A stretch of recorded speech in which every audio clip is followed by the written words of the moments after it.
안녕하세요. 오늘은 구약의 그 방대한 역사서들을 한번 꿰뚫어 보려고 합니다. 이 안에는 사실 하나의 거대한 이야기가 흐르고 있거든요.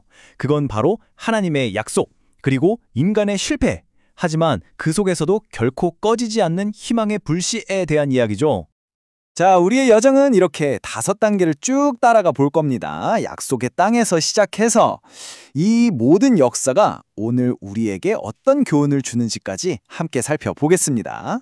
모든 이야기의 시작은요, 아주 위대한 약속에서부터 출발합니다. 여호수아를 따라서 이스라엘 백성들이 드디어 하나님께서 조상들에게 맹세하셨던 바로 그 땅, 가나안의 문턱에 서게 된 거죠.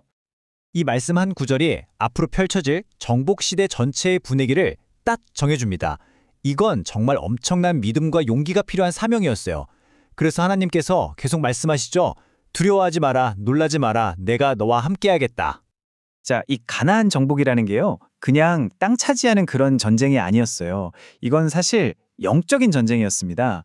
그 땅에 만연했던 끔찍한 우상 숭배, 그런 것들을 정화하는 과정이었죠. 그리고 이스라엘에게는 너희가 정말 순종할 거니? 하고 묻는 첫 시험대이기도 했고요. 그런데 바로 여기서 이들이 하나님의 명령을 100% 따르지 않거든요. 이 작은 불순종 하나가 나중에 이스라엘 전체를 흔드는 정말 비극적인 씨앗이 될 줄은 이때는 아무도 몰랐던 거죠. 그렇게 위대한 승리를 거뒀는데 그 뒤에 약 350년 동안 이어지는 사사시대에 들어서면서 아주 위험한 패턴이 나타나기 시작합니다. 성경은 이 패턴을 죄의 순환이라고 불러요. 평화로웠다가 배신하고 고통받다가 다시 구원받고, 이게 끝없이 반복되는 마치 묘비우스의 띠 같았달까요? 이 패턴이 이스라엘 민족의 비극적인 역사의 리듬이 되어버립니다. 이 순환 구조를 보면 핵심 갈등이 뭔지 명확하게 보이죠. 먼저 하나님을 잊고 죄를 짓습니다. 그럼 그 결과로 이방 민족에게 고통을 당해요. 너무 힘드니까 그제서야 하나님께 살려달라고 부르짖죠. 그럼 하나님은 또 사사를 보내서 구원해 주십니다. 그런데 그렇게 평화가 찾아오면 언제 그랬냐는 듯이 하나님의 은혜를 까맣게 잊고 다시 이 끔찍한 사이클을 처음부터 반복하고 마는 겁니다. 자, 이야기는 이제 다음 장으로 넘어갑니다. 이 끝없는 순환에 지친 백성들이 마침내 왕을 달라고 요구하기 시작해요. 보이지 않는 하나님 대신에 눈에 보이는 인간 왕을 세워서 좀 안정적으로 살아보고 싶었던 거죠. 이 왕들의 시대를 가장 잘 보여주는 인물이 바로 다윗 왕입니다. 그는 하나님의 마음에 합한 사람이라고 불릴 정도로 위대한 업적을 이뤘지만 동시에 그의 개인적인 실패는 정말 끔찍한 결과를 가져왔어요.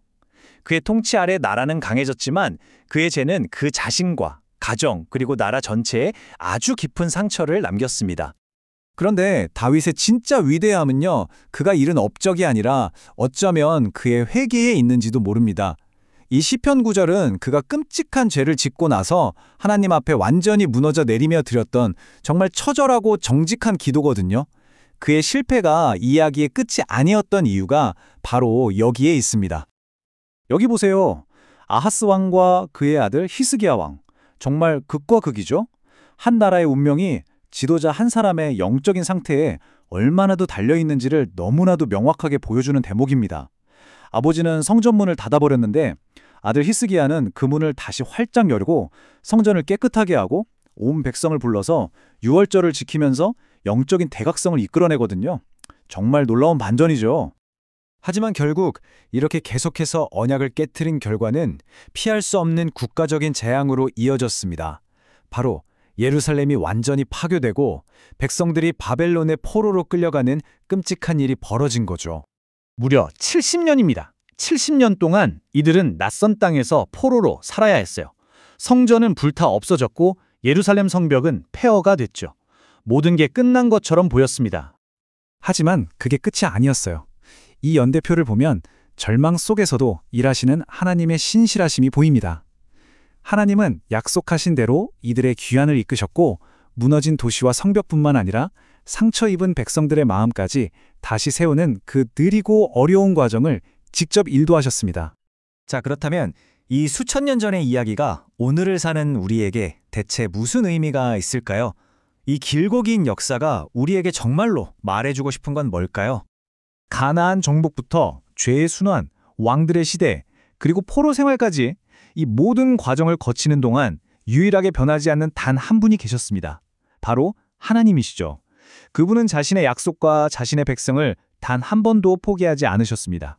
이게 바로 시대를 초월하는 교훈입니다. 이 이야기는 인간의 실패가 얼마나 끔찍한 결과를 낳는지 보여주는 경고인 동시에 그런 실패에도 불구하고 다시 일어설 기회를 주시는 하나님의 은혜를 보여주는 엄청난 희망의 메시지이기도 한 거죠. 이 모든 이야기는 우리에게 아주 깊은 질문 하나를 남깁니다. 인간이 만들어내는 이 모든 혼돈과 반복되는 실패의 역사 속에서도 이 이야기는 묵묵히 그리고 신실하게 결국에는 자신의 구원 계획을 이루어 가시는 단 한 분, 하나님을 우리에게 보여주고 있습니다.